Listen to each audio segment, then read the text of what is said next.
आज आम पोटल आलू तरकारी करवा। ये मैं पोटल काटिकी भाजी नहीं आलू सीझे देती। आपन चाहिए आलू को भाजिकी भी करें। मैं तेल गरम करके पियाज भाजी नहीं। पियाज हो सारा पर टमाटो पकई अदा जीरा लंका रसुण मुझे बाटी नहीं। आम तरकारी गरम पानी नवा। मैं गरम पानी करनी। बर्तमान आमर टमाटोटा भल भाव हो गला। एवं अदा रसुण बटा होता पेस्ट पकईया भल भाव को कषि नवा। कंचा बास्ना जावा पर्यंत आम भल भाव कषि नवा। देखु आम मसला तेल अलग हो गला। एवं सुखिला मसला गुंड पकईवा। मैं देती धनिया पाउडर हल्दी गुंड चिकन मसाला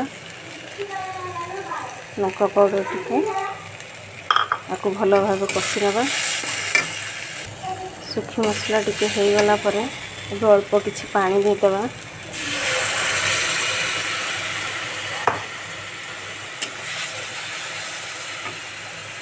देखो मसला एबे हो गला।